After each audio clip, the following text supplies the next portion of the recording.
मंगल पाठ करेंगे। ओ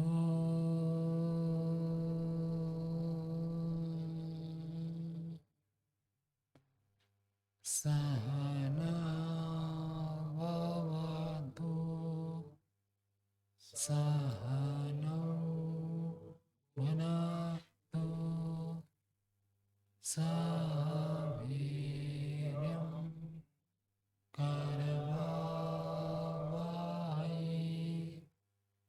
तेजस्विनो वधीतमस्तु मा विद्विषावहै। ॐ शान्ति शान्ति शान्ति।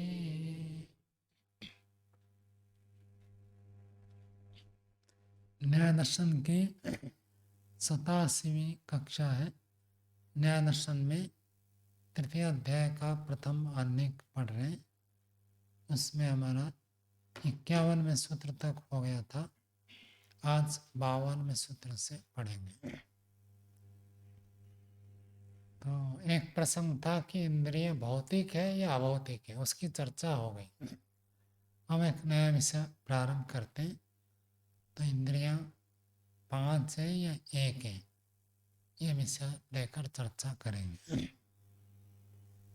भूमिका बना रहे 3 1 52। अथापि खलु एकम इदम इंद्रियम बहूनि इंद्रियाणि वा। अथापि और भी एक प्रश्न उठता है इंद्रियों के बारे में। एक प्रश्न था कि भौतिक है अभौतिक है। अब कहता और भी एक प्रश्न है कि खलु, ये जो प्रश्न है, एकम इदम इंद्रियम, क्या एक इंद्रियां एक है, बहुनी इंद्रियाणि वा, अथवा बहुत सारे इंद्रियां हैं। कुतः संशय, क्यों संशय होता है? भाई इंद्रियां तो प्रसिद्ध है, तब इतने प्रसिद्ध होने पर भी संशय क्यों आ रहा है? वैशेषिक का सूत्र क्या है? प्रसिद्धा इंद्रियार्था।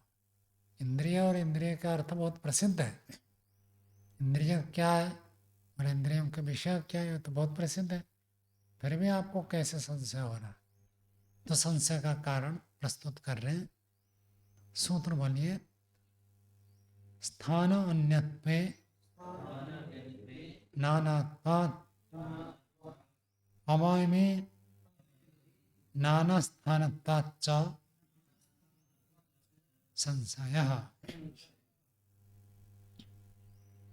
तो प्रश्न, उस जो प्रश्न था कि संशय क्यों हो रहा है, तो संशय का कारण बता रहे कि एक ऐसी चीज है जो स्थान अन्य, तो अलग अलग स्थान में मिल रहा है तो एक अलग अलग है, और कुछ दूसरी स्थिति ऐसा है कि अवयव भी नाना स्थान पर, एक अवयव भी लंबा है और वो अलग अलग स्थान पर मिल रहा है। तो इससे भी पता चलता है कि भाई एक होकर भी अनेक स्थान पर हो सकता है और अनेक होकर अनेक स्थान पर हो सकते हैं। दो बात समझ में आई। एक चीज बहुत दूर दूर तक फैला हुआ, यहाँ भी वही, वहाँ भी वहाँ, वहाँ भी, सब जगह एक वही चीज है एक चीज। और इसके घर में अलग, इसके घर में अलग, इसके घर में अलग, सब अलग अलग है, अलग अलग। आजकल के ताज़ा उदाहरण दे दूँ, जैसे प्रत्येक घर में गैस सिलेंडर होता है, तो इसके घर के जो गैस सिलेंडर है वो अलग है, दूसरे के घर में जो गैस सिलेंडर वो अलग है, अलग अलग है ना। और बड़े बड़े नगरों में तो गैस पाइपलाइन सब पहुंचा दिया गया है, तो वहाँ सिलेंडर अलग अलग घर में नहीं है। कोई व्यक्ति किसी के घर में गैस चूल्हा देखा, गैस चूल्हा जल रहा है, सिलेंडर तो नीचे ढका रहता है, चूल्हा जलता है।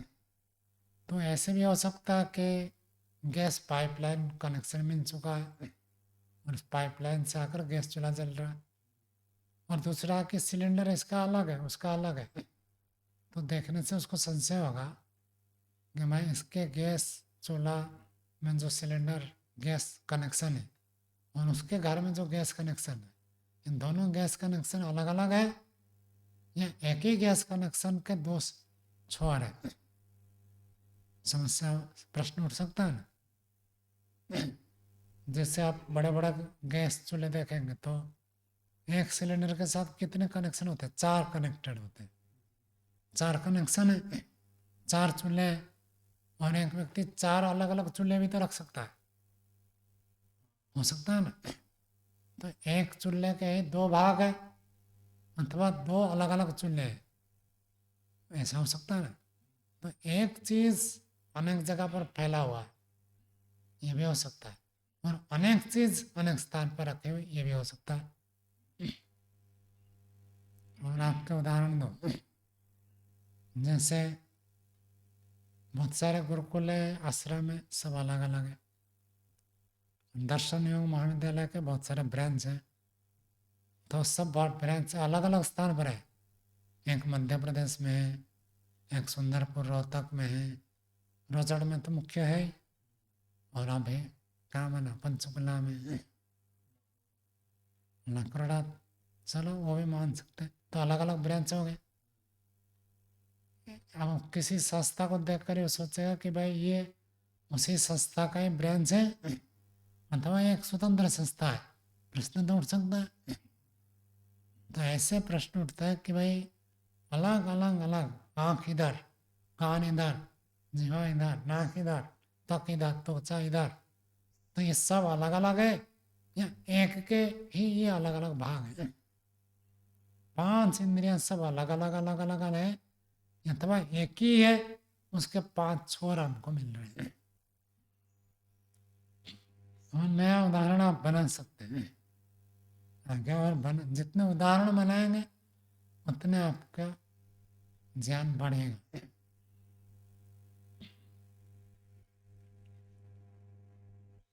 स्थान अन्यत्वे, स्थान अलग अलग होने पर, नानात्वात्, भिन्न भिन्न होने से, और अवयवी नाना स्थान तच, एक अवयवी अनेक स्थान में व्यापक होने से संशय, ये संशय हो जाता है कि एक है अथवा अनेक है। भाष्य देखिए, बहूनि द्रव्याणि नाना स्थानानि दृश्यन्ते, बहुत सारे द्रव्य अलग अलग स्थान पर देखने को मिलते हैं। पानी टूटी का भी ले सकते हैं आप, जैसे पानी आपका क्या कहते हैं, ये भी वही पानी है, कह जाता है ना उनके घर में जो पानी है आपके घर में वही पानी है, क्योंकि म्यूनसिपाल्टी कनेक्शन है, म्यूनसिपाल्टी हो ग्राम पंचायत हो, पानी का सप्लाई दे रखा, तो पानी का सप्लाई होता है, आप क्या कहेंगे, जो पानी उनके घर में वो पानी हमारे घर में, एक ही पानी कहेगा ना। और मान लो आपके घर में ट्यूबवेल अलग है और उनका घर में ट्यूबवेल अलग है, तो आप ये नहीं कह सकते कि वही पानी है, बदल गया ना। तो ट्यूबवेल अलग अलग होने से पानी अलग अलग मिल रहा है, और एक कनेक्शन एक टंकी के साथ सबके जगह कनेक्शन है, तो हम कह देते ये वही पानी है। पानी सब जगह मिल रहा है, तो सब जगह मिलने से ये पता नहीं चलता है कि एक ही पानी है अथवा अलग अलग है। ठीक है, तो बहुनि द्रव्याणि, बहुत सारे द्रव्य अलग अलग स्थान में देखे जाते हैं। नाना स्थान सन एक अवयवी च इति, और अलग अलग स्थान में वो एक ही अवयवी होता है। तेन इंद्रियेषु भिन्न स्थानेषु संशय इति, तेन, तेन का अर्थ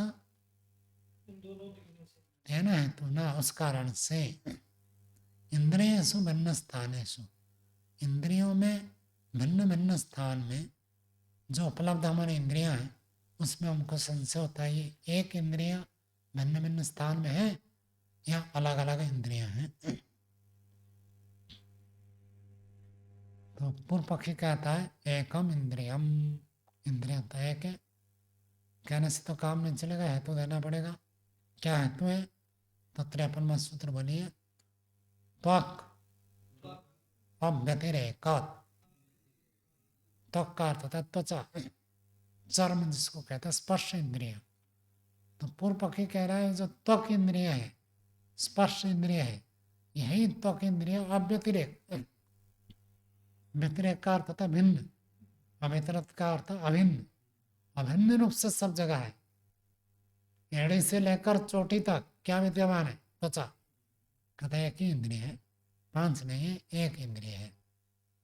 अव्यतिरेक अभिन्न रूप से शरीर के सब स्थान पर त्वचा उपलब्ध होने से एक ही इंद्रिय मानना चाहिए, ऐसा पूर्व पक्षी कहता है। अव्यतिरेक होने से, क्योंकि अभिन्न रूप होने से, त्वक इंद्रिय जो है अभिन्न रूप होने से एक ही इंद्रिय मानना चाहिए, ये हेतु है। प्रतिज्ञाएं इंद्रिया एक है, हेतु क्या है? त्वक इंद्रिय अभिन्न रूप से सर्वत्र उपलब्ध होने से।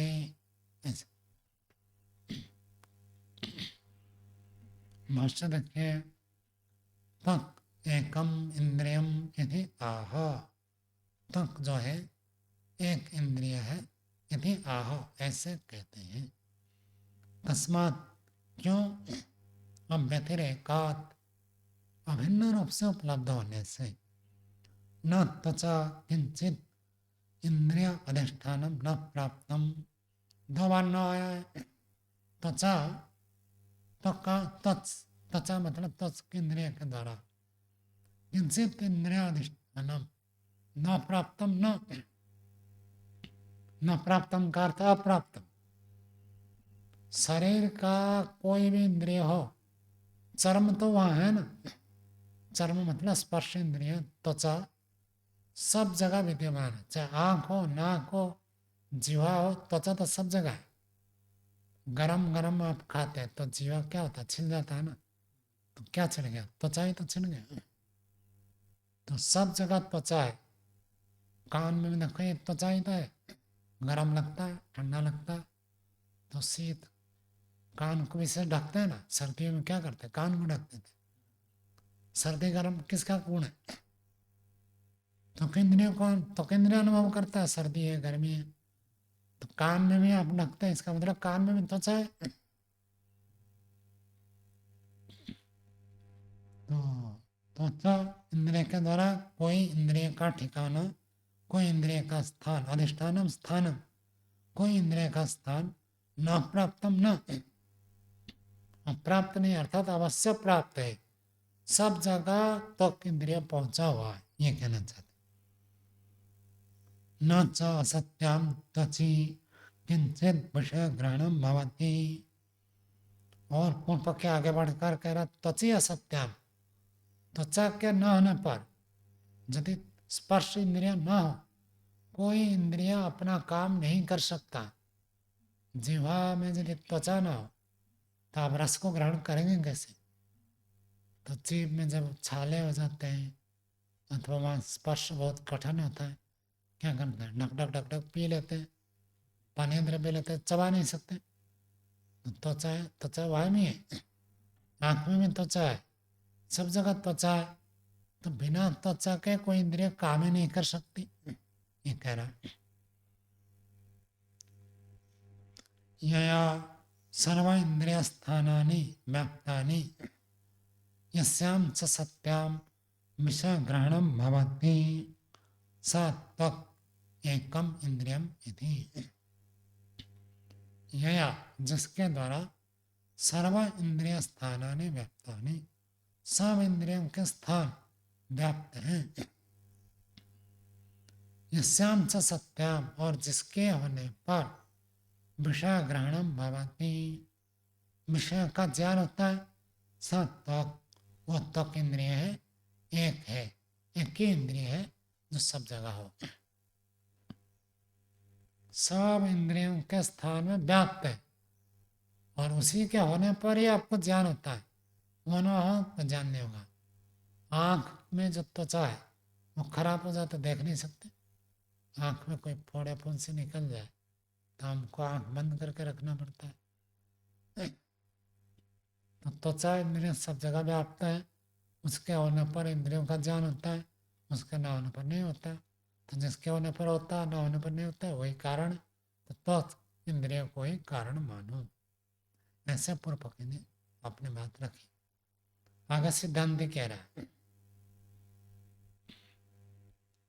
सिद्धांत कह रहा है न इंद्रियांतर अर्थ उपलब्ध है।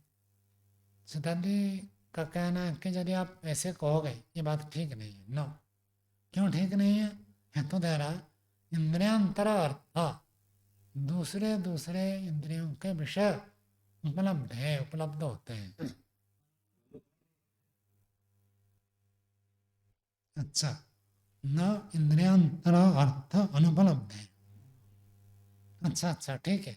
कहता त्वचा इंद्रिय के द्वारा दूसरे इंद्रिय का अर्थ तो उपलब्ध नहीं हो रहा है। त्वचा है आपके पास, लेकिन कोई अंधा है तो दिखता है क्या उसको? यदि त्वचा को एक इंद्रिय मानोगे तो त्वचा एक इंद्रिय से आपको क्या मानना पड़ेगा? 500 विषयों का ज्ञान हो रहा है। तो जिसके पास त्वचा है उसको शब्द का भी ज्ञान होगा, उसको स्पर्श का भी ज्ञान होगा, रूप का भी ज्ञान होगा, रस का भी ज्ञान होगा, गंध का भी ज्ञान होगा। तो त्वचा इंद्रिय हो तो सब होगा, लेकिन ऐसा होता है क्या? प्रत्येक के विरोध जाएगा। जो व्यक्ति अंधा है तो त्वक इंद्रिय तो है उसके पास, त्वक इंद्रिय होते हुए भी उसको दिखता नहीं है, रूप का ग्रहण नहीं होता। यदि त्वक इंद्रिय एक ही होता तो उसी एक इंद्रिय से 500 का ज्ञान होना चाहिए, लेकिन 500 का ज्ञान तो होता नहीं। नाक हमने बंद कर दिया अथवा किसी को सर्दी जुकाम हो गया, नाक में हड्डी फूल जाता है तो गंध का ज्ञान नहीं होता।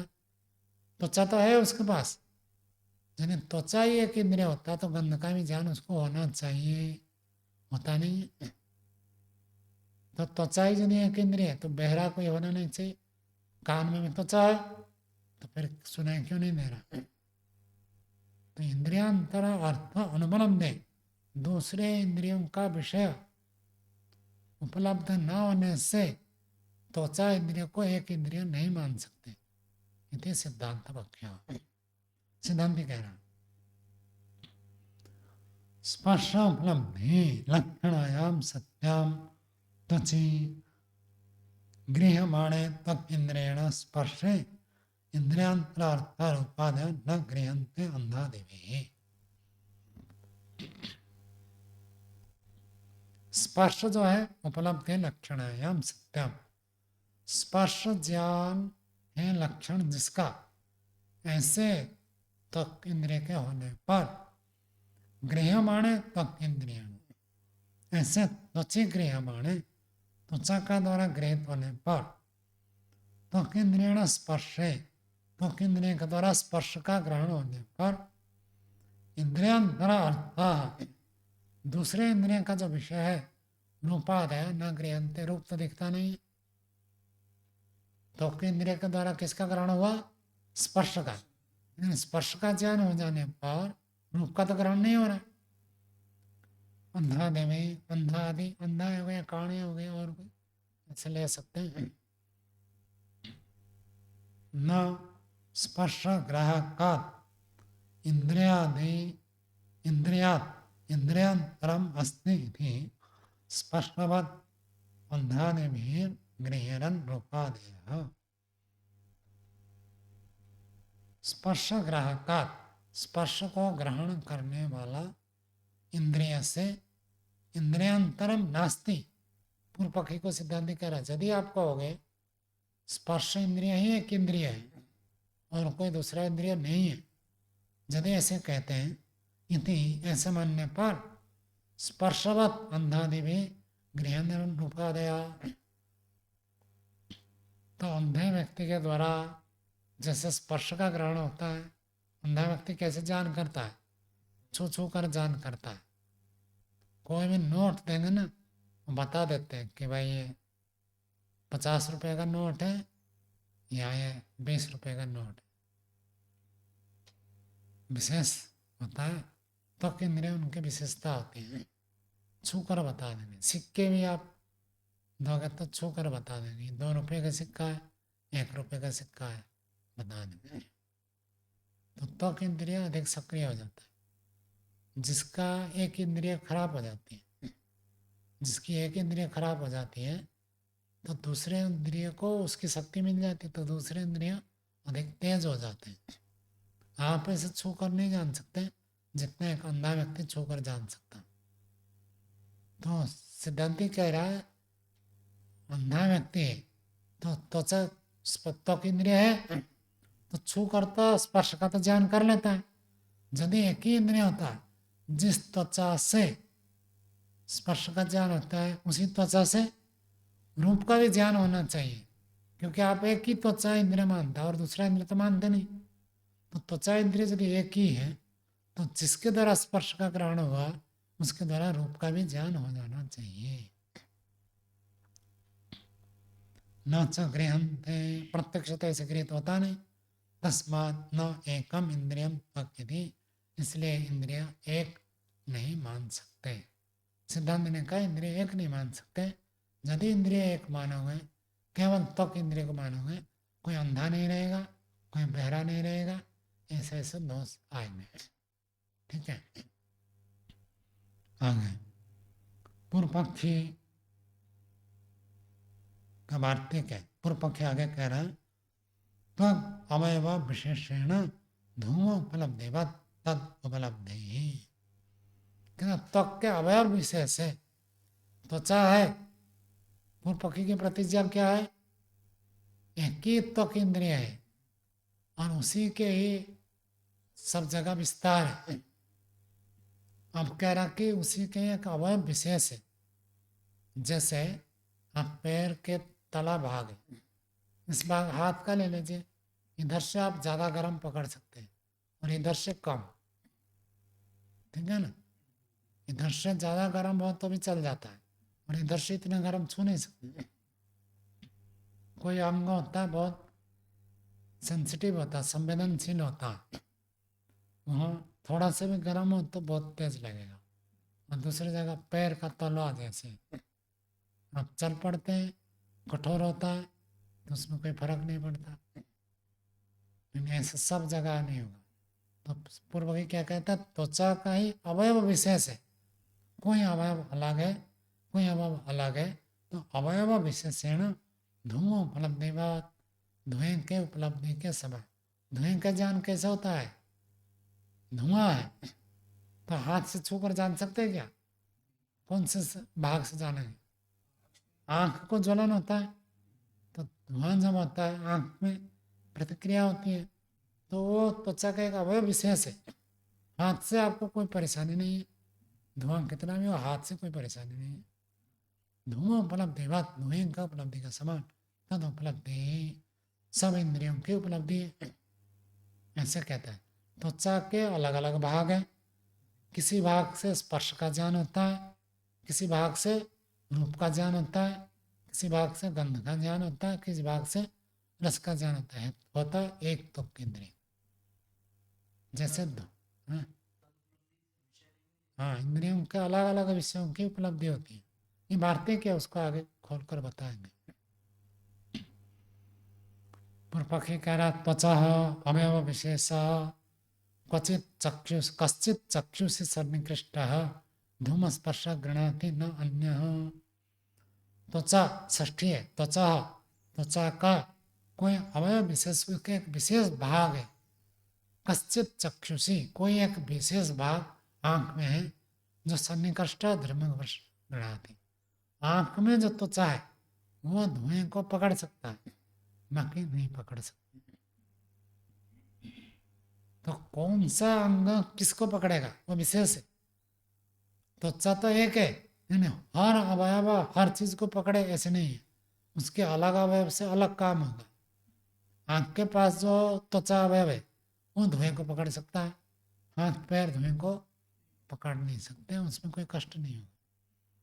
एवं त्वचा अवयव विशेषा रूपादि ग्राहका, तो ऐसे ही त्वचा का जो अवयव विशेष है रूप आदि के ग्राहक है।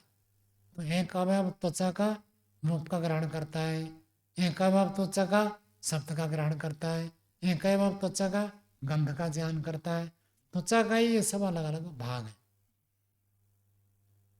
तेषाम उपघातात अंधादिभिर न गृहंते रूपादेह।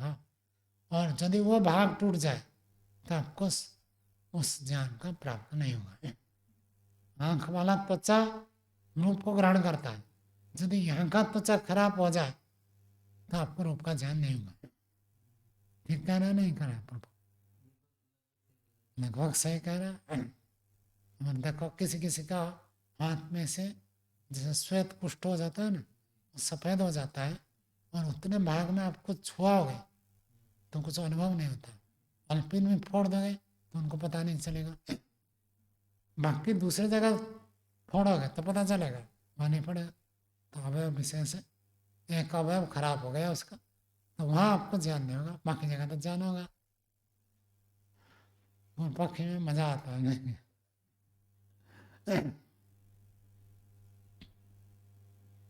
सिद्धांत आगे कहता है व्याहतत्वात् अहेतु हो।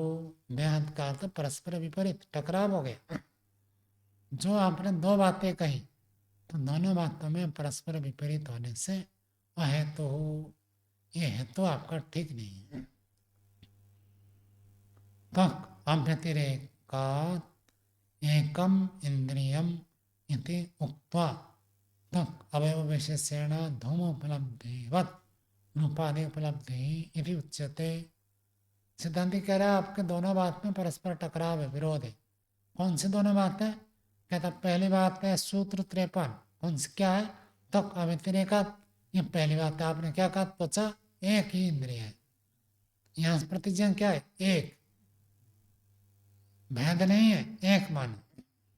कहता त्वक अव्यतिरेकात् इति एकम इंद्रियम इति उक्त, ऐसे कहकर फिर आगे आपने ये कह दिया तक अवयव विशेषण। त्वक के अवयव विशेष जो एक होता है तो क्या होता है? अभिन्न होता है। उसमें आप भाग भाग अलग अलग नहीं कह सकते, ये भाग बढ़िया ये भाग घटिया ऐसे नहीं कह सकते। एक मान लिया ना, एक तो एक होता है। सामने देखा तो अवयवी को ही देखा, उसको ये नहीं कह सकते सामने वाला अवयव देखे पीछे का अवयव नहीं देखे, ऐसे नहीं। अवयवी एक होता है। जब एक हो गया तो उसके अवयव विशेष एक के फिर अवयव विशेष नहीं कह सकते। अवयव विशेषण धूम उपलब्धिवत्, धुएं के उपलब्धि के समान रूप की उपलब्धि होता है। ये जो बात आपने दूसरी बात कही है, ये दो बात याद रखो। अब इसकी व्याख्या करके बता रहे। एवं च सति नाना भूतानि विषय व्यवस्थानात्, एवं अच्छा आगे क्या दिया? विषय व्यवस्था, आगे विषय व्यवस्था, ठीक है। एवं च सति नाना भूतानि विषय ग्राहकाणि, ऐसे होने पर नाना भूतानि, नाना मतलब अनेक स्वरूप हो गए। जब आपने कह दिया एक अवयव रूप का ज्ञान करता है, एक अवयव रस का ज्ञान करता है, तो इसका मतलब आप अलग अलग मान रहे। तो जैसे का नाना भूतानि विषय ग्राहकाणी, विषयों को ग्रहण करने वाले मान लिया।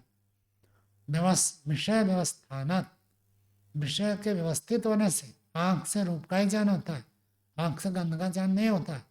नासिका से गंध का ही ज्ञान होता है, रूप का ज्ञान नहीं होता है। त्वचा से स्पर्श का ही ज्ञान होता है, रूप का ज्ञान नहीं होता है, गंध का ज्ञान नहीं होता है।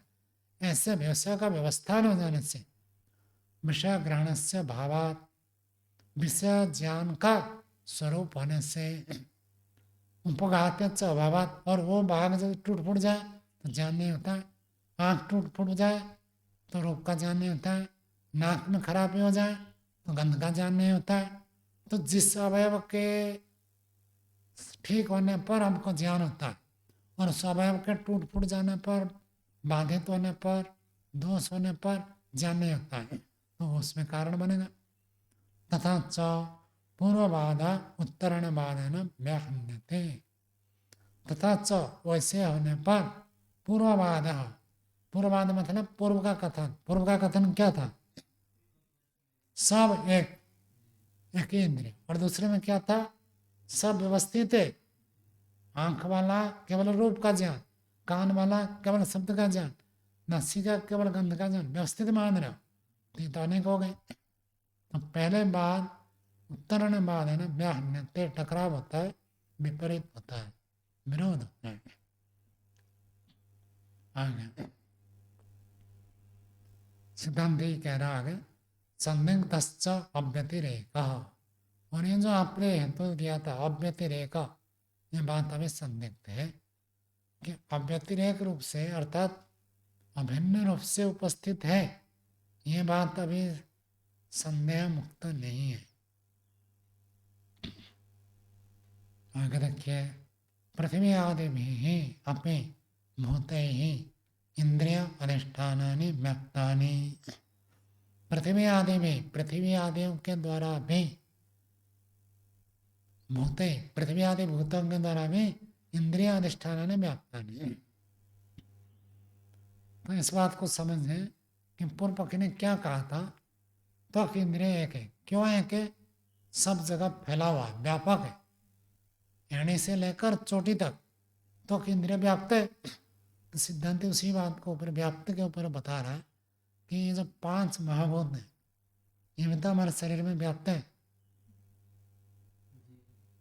पृथ्वी तत्व, जल तत्व, अग्नि तत्व, वायु तत्व, आकाश तत्व, ये सब शरीर के अंदर है, ये भी तो पूरा व्याप्त है।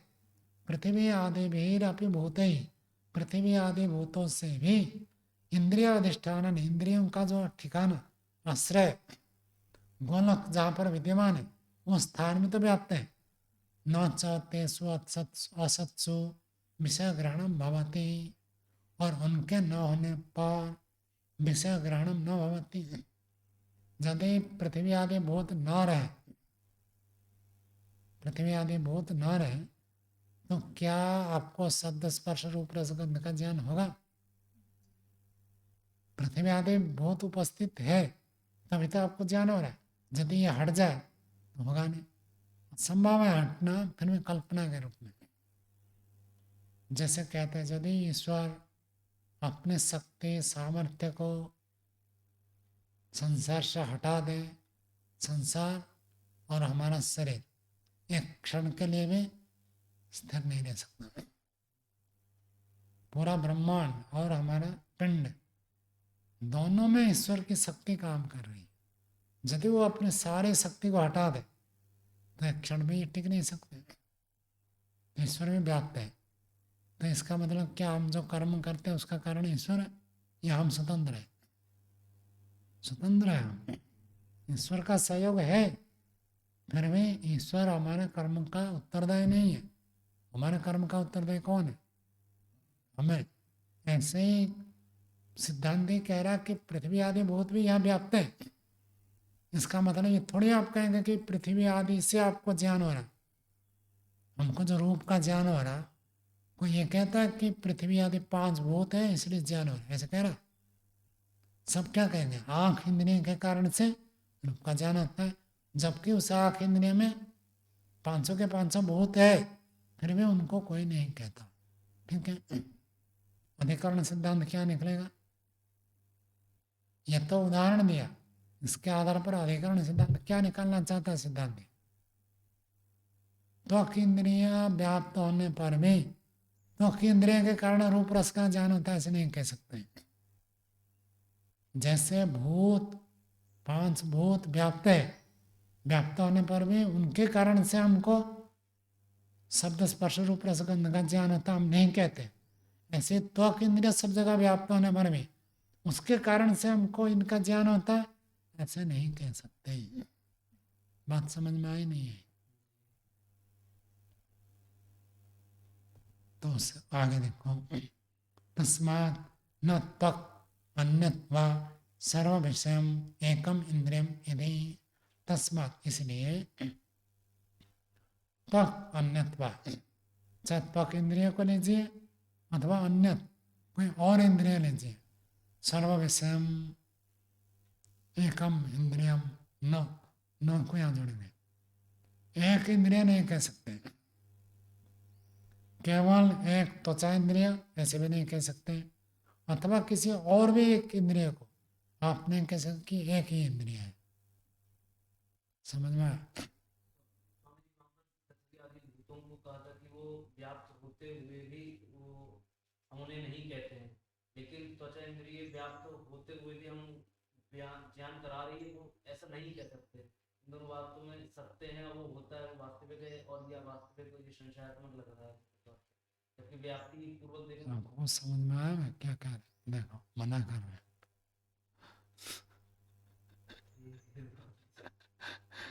चलो दोबारा बोलो प्रश्न, माइक में बोलो। स्वामी जी, जैसे इन्होंने उदाहरण दिया कि पृथ्वी आदि भूत सभी पूरे शरीर में या गोलकों में व्याप्त हैं, तो उनको व्याप्त होते हुए भी हम नहीं कहते हैं कि वो व्याप्त हैं। लेकिन त्वचा इंद्रिय व्याप्त होते हुए भी हम ये नहीं कह सकते कि वो उस विषय का ज्ञान कराती है। ठीक बात है। जैसे घड़ा उत्पन्न हुआ तो उसको अनित्य कहते हैं, तो ऐसे ही शब्द उत्पन्न हुआ उसको भी अनित्य कहेंगे। तो जैसे पृथ्वी आदि व्याप्त है फिर भी वो कारण नहीं है, ऐसे त्वक इंद्रिय व्याप्त है इसलिए वो कारण नहीं है। सेटिंग तो ठीक हो रहा। कारण तो ठीक है, लेकिन वो हम कहते नहीं है, ये अलग विषय हो गया ना। अरे और कह शब्द में क्यों पड़े हैं, है नहीं मान लो। अच्छा ठीक है। कहते नहीं हो तो शब्द तो कुछ बोला जाएगा। जी ठीक है। अभिप्राय को पकड़ना है, नहीं कहते मतलब वो है नहीं। आगे चलो 54वां सूत्र बोलिए। न युगपत अर्थ अनुपलब्ध है। तो ये तो भाष्यकार ने अपनी ओर से बता दिया था इतनी सारी बात।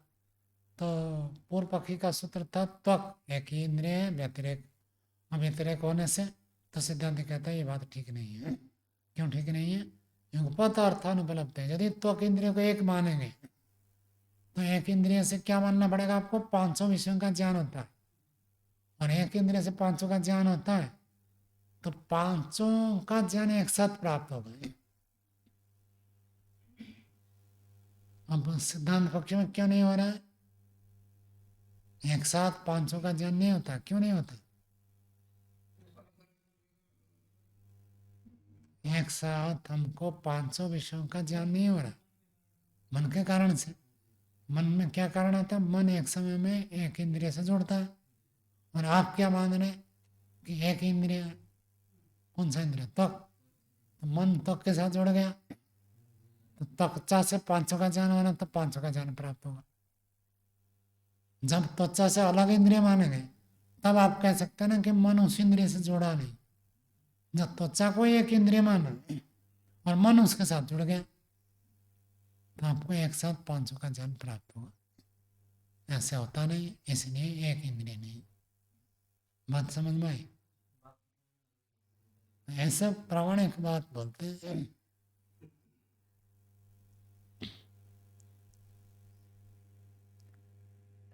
सिद्धांत का कहना है एक ही त्वक इंद्रिय नहीं है, क्योंकि एक समय में अनेक विषयों का ज्ञान न होने से,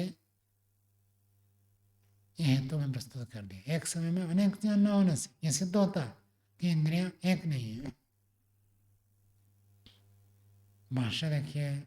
आत्मा मनसा संबंधते, आत्मा मन के साथ संबंधित होता है। मन इंद्रियण, और मन इंद्रिय के साथ जुड़ता है। इंद्रियम सर्व अर्थ ही सन्निकृष्टम इति, इंद्रियां सब अर्थों के साथ अर्थात अपने अपने विषयों के साथ संबंध होते हैं। आत्मा इंद्रिय मन अर्थ सन्निकर्षभ्य युगपत ग्रहणाने स्युः। आत्मा इंद्रिय मन अर्थ यदि चारों एक साथ जुड़ गए तो एक साथ बहुत सारे ज्ञान प्राप्त होने का दोष आएगा। बात आपको स्पष्ट हो गई ना? अभी हम कह रहे हैं कि व्यक्ति पढ़ने में इतना ध्यानमग्न है, दूसरा व्यक्ति कुछ बोल रहा है हमको सुनाई नहीं दे रहा है। आप ट्रेन में जा रहे हैं, बस में जा रहे हैं, फ्लाइट में जा रहे हैं, तो आप मान लीजिए 2 व्यक्ति जा रहे हैं, तो आपके साथ जो व्यक्ति है उसकी बात तो आपको स्पष्ट होता है, सुनाई देता है। दूसरे लोग जो बात करते हैं वो तो सुनाई नहीं देता, अथवा को स्पष्ट नहीं होता। क्यों? क्योंकि हम उसमें लगे हुए हैं। तो एक समय में हमको एक ज्ञान होता है, पढ़ने में इतना केंद्रित हो गया, कोई बोल रहा है कोई कुछ कर रहा है, हमको उसमें मन नहीं जाता, तो मन को हमने इसी इंद्रिय के साथ लगा दिया, तो दूसरे इंद्रिय से जुड़ा नहीं है। यदि आप मानेंगे मन एक ही समय में एक इंद्रिय के साथ जुड़ा, अन्य इंद्रिय के साथ नहीं जुड़ा, तो अन्य इंद्रिय का ज्ञान नहीं हुआ। यदि हम इंद्रिय ही पूरा एक मानोगे, केवल त्वचा इंद्रिय और दूसरा इंद्रिय है ही नहीं, जो दूसरा इंद्रिय है ही नहीं, तो मन तो एक इंद्रिय के साथ जुड़ सकता है। अनेक इंद्रिय हो जाए तो मन एक साथ अनेक इंद्रिय के साथ जुड़ नहीं सकता। यदि एक ही इंद्रिय है, मन तो एक समय में एक साथ जुड़ सकता है, और एक से जुड़ गया और वो एक इंद्रिय 500 विषयों के साथ जुड़ गया, तब ना एक समय में 5 ज्ञान होने में और रोकने वाला कोई नहीं रहेगा। मन नहीं जुड़ा हुआ ये भी नहीं कह सकते हैं। मन जुड़ गया तो मन आत्मा के साथ जुड़ा हुआ है, तो आत्मा भी जुड़ गया। और इंद्रिया, क्योंकि आप त्वक इंद्रिय को एक मानते हैं, उसके साथ मन जुड़ गया, और त्वक इंद्रिय एक है, तो उस एक का 5 विषय के साथ संबंध हो गया, तो और कोई बीच में कनेक्शन नहीं है रोकने वाला, जो कि एक समय में अनेक ज्ञान को रोक दे, तो इस बात बनेगी नहीं। तो एक समय में 5 के 5 ज्ञान प्राप्त होने का दोष आएगा। स्वामी जी, यहाँ पे आत्मा मनसा संबंध्यते, तो मन इंद्रियं सर्वार्थे ही बात लिखे है ना। इंद्रिय तो अलग अलग होते हैं सिद्धांत का पक्ष में, तो ऐसे सर्वार्थे ही तो सब विषयों के द्वारा हो गया, बहुवचन में साथ साथ साथ सब विषयों के साथ जुड़ता है। जी, तो इंद्रिय ये तो एक वचन में आ गया, तो कैसे इसका क्योंकि संबंध? पूर्व पक्षी एक मान रहा है, उसको लेकर ये कह रहे, पूर्व पक्षी कह रहा कि त्वचा ही एक इंद्रिय है और दूसरा इंद्रिय है नहीं। हम यदि कहेंगे 5 इंद्रियां 5 से जुड़ा, वो कहेगा 5 तो है ही नहीं, एक है। तो जो आप कहते हो एक इंद्रिय त्वचा, आंख को भी क्या मान रहा है? त्वचा। नासिका को क्या मान रहा है? त्वचा। सबको त्वचा मान रहा है। तो सिद्धांत उसको कह रहा है त्वचा के साथ रूप का भी जुड़ा हुआ है, और त्वचा के साथ गंध भी जुड़ा हुआ है, त्वचा के साथ रस जुड़ा हुआ है, त्वचा के साथ स्पर्श जुड़ा हुआ है। तो 500 विषयों से वो जो एक इंद्रिय आप माने, तो वो इंद्रिय तो 500 के साथ जुड़ रहा है। आंखों के सामने रूप है, हम कहते हैं वो आंख के साथ जुड़ा, लेकिन पूर्व पक्षी की भाषा में क्या होगा? वो त्वचा के साथ जुड़ा है। तो हमारे हिसाब से गंध के साथ नासिका इंद्रिय जुड़ा, उसके भाषा में त्वचा इंद्रिय जुड़ा है, तो कहते हैं वो एक इंद्रिय सब विषयों के साथ एक साथ कनेक्टेड हो गया, ऐसे कह रहे। आगे देखिए, न च योपात रूपादय गृहन्ते, लेकिन रूपादि तो एक साथ ग्रहण नहीं होते। तस्मात् न एकम इंद्रियम सर्व विषयम अस्ति इति, जिस कारण से रूप आदि 500 विषयों का एक साथ ज्ञान नहीं होता है, इसलिए तस्मात् इस हेतु से, इस कारण से, न एकम इंद्रियम एक इंद्रिय नहीं है, सर्व विषयम, सर्व विषयम का अर्थ क्या होगा? क्या? हाँ, सारे विषय वाले, एक इंद्रिय कोई नहीं है, विशेषण है, इंद्रियम का विशेषण है। सर्व विषय में एकम इंद्रियम न, सारे विषयों को जानने वाला कोई एक इंद्रिय नहीं है। आगे देखिए, असाहचर्याच्च विषय ग्रहणानाम नैकम इंद्रियम सर्व विषयकम। असाहचर्य, साहचर्य का अर्थ क्या होता है विमल जी? साथ साथ रहना। तो यहाँ कहते हैं कि साथ साथ सारे इंद्रियों का ज्ञान कभी नहीं होता। असाहचर्य होने से, एक साथ सभी विषयों का ज्ञान न होने से, विषय ग्रहणानाम असाहचर्य, उसको आगे पीछे करिए, विषय ग्रहणानाम विषय के ज्ञानों का असाहचर्यात्, एक साथ साथ ज्ञान न होने से, नैकम इंद्रियम, इंद्रियां एक, ये बात सिद्ध नहीं होती है, सर्व विषयकम, सब विषयों को ग्रहण करने वाला कोई एक इंद्रिय है, ऐसे सिद्ध नहीं होता है। ऊपर था सर्व विषयम और यहाँ सर्व विषयकम, ऐसे कैसे हो गया?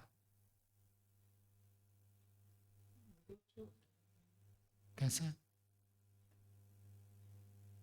संसाद विभाषा और प्रवृत्ति विवाह कप संसाद विभाषा मीमांसा करता है, इसलिए एक जगह कप किया एक जगह कप नहीं किया, दोनों प्रयोग सिखा दी।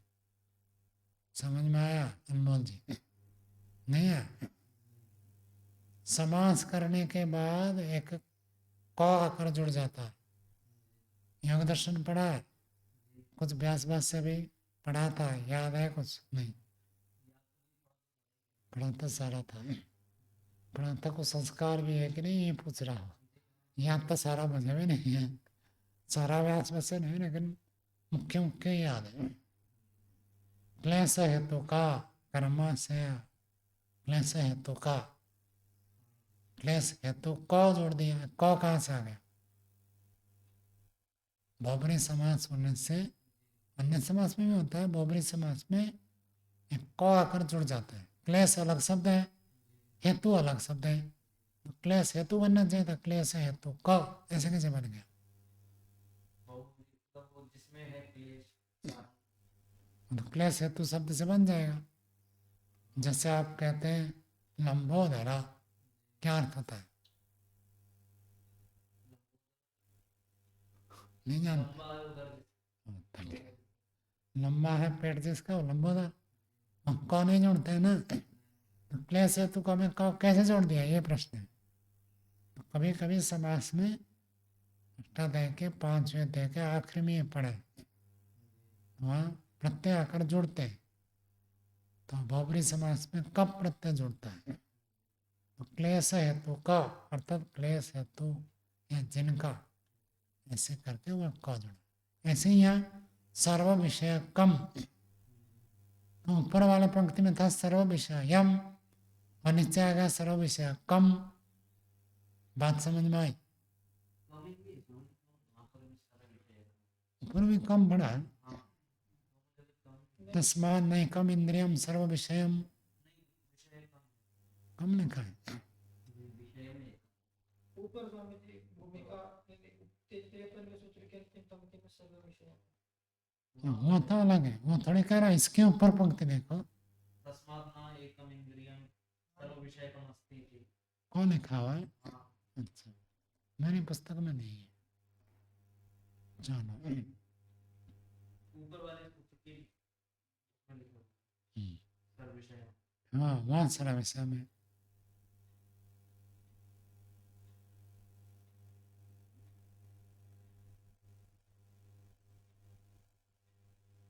अर्थ दोनों का एक ही एक ही है, अर्थ एक ही है, कहीं पर क जुड़ता है कहीं नहीं जुड़ता है। तो कहते हैं असाचर्य विषय ग्रहण में विषयों के ज्ञानों का एक साथ न होने से एक इंद्रिय सब विषयों को ग्रहण करने वाला ऐसा सिद्ध नहीं होता। साचर्य ही विषय ग्रहणानाम बंधादि अनुभवते रहती। और यदि कोई व्यक्ति कहेगा हम ऐसे मान लेते हैं कि एक साथ पांचों विषयों का ज्ञान होता है, एक ही साथ पांचों विषयों का ज्ञान होता है, शब्द का भी, स्पर्श का भी, रूप का भी, रस का भी, गंध का, तो सिद्धांत कह रहा है फिर तो अंधा कोई नहीं रहेगा।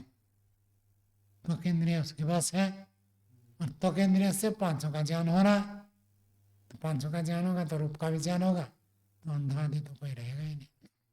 ऐसा प्रश्न उठा दिया। ठीक है, चलो कुछ पूछना है? हाँ बोलो। स्वामी जी जो इसमें कहा कि एक इंद्रिय से सारे विषयों का ज्ञान नहीं होता, अगर मन त्वचा इंद्रिय के साथ जुड़ा है तो त्वचा का ज्ञान कराएगा। तो अगर जो सर में जो त्वचा है वहाँ पर अगर कोई मक्खी बैठी है तो वहाँ का ज्ञान होता है, और साथ साथ पीछे मच्छर बैठ गया पीठ पे तो वो भी ज्ञान हो जाता है, लेकिन वो आगे पीछे क्रम से होता है, लेकिन होता तो एक ही त्वचा के साथ ही है। तो वहाँ पर एक ही त्वचा कहाँ हुई, फिर तो वो अलग अलग माननी चाहिए इस प्रकार से। तो क्यों अलाना क्यों माने? एक ही हुआ, त्वचा तो एक ही है ना, अलग अलग क्यों माने? जैसे अलग अलग नहीं है, इसी प्रकार आंखों में भी त्वचा है, तो वो एक समय में एक ज्ञान करा रही है, ये हेतु तो नहीं बन पाएगा ये युगपत ज्ञान वाला। फिर तो नहीं नहीं, कैसे जोड़ रहे हैं भाई? तभी जो कह रहे हैं तो सिद्ध होगा। हाँ ये कह रहे हैं कि आंख में जो त्वचा है वो भी अलग नहीं है, एक ही है। एक है तो फिर तो वही सिद्ध हो गया, ये जो सिद्धांत कहना चाह रहा है। नहीं, वो एक विषय में मन के साथ, अभी आँख के साथ जुड़ा है तो इसलिए आँख का ज्ञान करा रही है, त्वचा के साथ जुड़ा है तो त्वचा का ज्ञान करा रही है, लेकिन ऐसा अलग नहीं मान रहा ना सिद्धांत। पूर्व पक्षी कह रहा है इंद्रिय एक है, हाँ तो आंख के साथ जुड़ेगा ये तो बनेगा नहीं ना, त्वचा के साथ ही जुड़ेगा, क्योंकि त्वचा एक ही इंद्रिय है, जी, तो उसी के साथ तो मन जुड़ेगा। वो इस यहाँ पर भी है ना त्वचा, वो ऐसा मान रहा है पूर्व पक्षी ना तो कि त्वचा फिर अलग अलग नहीं मान सकता ना, कभी यहाँ के त्वचा के साथ जुड़ेगा, कभी वहाँ के त्वचा, ऐसे थोड़ी होता है। त्वचा इंद्रिय तो एक है, वही उदाहरण। एक के जुड़ गया तो पूरा जुड़ गया मानना पड़ेगा। तो स्वामी जी आप कहेंगे मैं उंगली से बिजली का तार छुआऊं, पैर से तो छुआ नहीं, जी, तो पैर में क्यों झटका लगा, ऐसे थोड़ी होगा। वही मैं कह रहा हूँ स्वामी जी, मच्छर तो यहाँ बैठा, मक्खी तो सर पे बैठी थी, तो पूरे शरीर में ज्ञान क्यों नहीं, वो मक्खी पूरे पे बैठी है पूरी त्वचा पे, लेकिन यहीं पर होती है ज्ञान केवल इस इतने बीच में ही, इसलिए तो त्वचा का तो ज्ञान हो गया ना, त्वचा का कहीं ज्ञान। में हो त्वचा पूरा फैला हुआ है, तो जो भी हो एक ही त्वचा बने। यही तो मैं कह रहा हूँ स्वामी जी की त्वचा पूरा फैला हुआ है, आंख में भी वही त्वचा है, बस समय का अंतर आ गया कि मन एक बार में उस अंग पे केवल इतने विषय, इतने भाग वाली त्वचा पे केंद्रित है, इस कारण से वो। पहले यह बताओ कि आंख हाथ में बैठा है, नहीं, आप कह रहे मक्खी, जी, मक्खी जो है सिर में बैठा है, मक्खी हाथ में बैठा है, सिर में बैठे हैं। तो दोनों स्थान में उदाहरण में आपकी बात को बता रहा हूँ कि मन केवल सिर के मक्खी के साथ जुड़ेगा जी, और हाथ के मक्खी के साथ नहीं जुड़ेगा क्या? हाथ पे भी जब नहीं बैठे। एक समय में दोनों स्थान पर मक्खी बैठी है जी, तो दोनों के साथ जुड़ेगा। एक एक करके जुड़ेगा ना स्वामी जी, ठीक है, क्यों? एक साथ जुड़ जाएगा, हाँ, तो ऐसा कैसे हो क्योंकि जाएगा स्वामी त्वक जी? इंद्रिय एक है। तो स्वामी जी इस समय मेरे आप इसको छुओगे, इस हाथ से देखो, इधर गर्म है, इधर गर्म को भी छुआ, इधर ठंडा को छुआ, जी, तो दोनों का अनुभव होता है एक साथ। लेकिन आप रूप को देखना चाहोगे तो उस समय नहीं होगा, रूप एक अलग इंद्रिय होगा।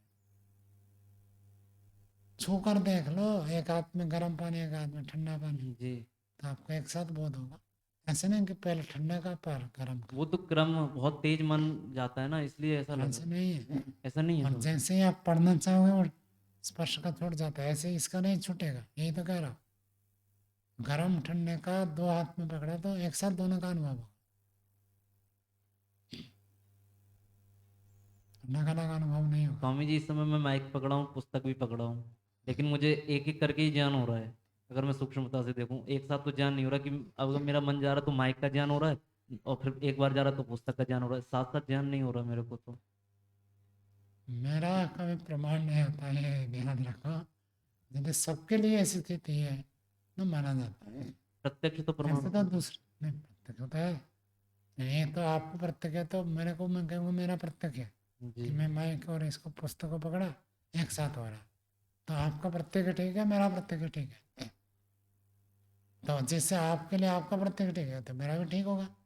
तो इसलिए ये नहीं कहा जा सकता है जो सबको एक जैसे प्रत्यक्ष होता है वही उदाहरण बनता है। इसलिए विज्ञान आदि के बात को भी स्वीकार इसलिए तो किया जाता है जी, क्योंकि प्रत्यक्ष के आधार पर बोलते हैं, तो उसको निराकरण नहीं कर सकते कि ये वैज्ञानिक मानता हम नहीं मानेंगे। तो जो वो प्रत्यक्ष के आधार पर बोलते हो तो स्वीकार है, उसका निषेध नहीं है। ठीक। ऐसे यदि कई प्रमाण मिले कि भाई त्वक इंद्रिय में भी अलग अलग अनुभव होगा तो विचार करें। मतलब ये भी संशय वाला विषय है क्या स्वामी जी, सिद्धांत के पक्ष में? नहीं, सिद्धांत तो है त्वचा में एक साथ अनुभव होगा, एक साथ। लेकिन जहाँ जिसका विषय नहीं है उसको नहीं होगा। जितना विषय है उतना, आप गले से ऐसे कोई चीज़ निकल रही है जी, तो यहाँ तक भी त्वचा है, जी, तो यहाँ तक आपको गर्म लगता है, ठंडा लगता है, उसके बाद अंदर जाए तो पता नहीं चलता, जी। तो फिर वहाँ त्वचा का विषय नहीं, वो नहीं होगा। तो जितना इसका विषय है उतना स्पर्श होगा बस। चाहे भले ही एक साथ होते हैं। हाँ, ठीक, इतना ही पता।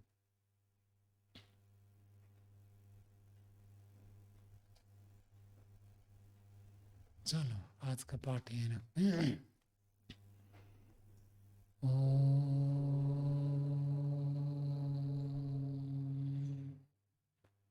शांति शांति शांति।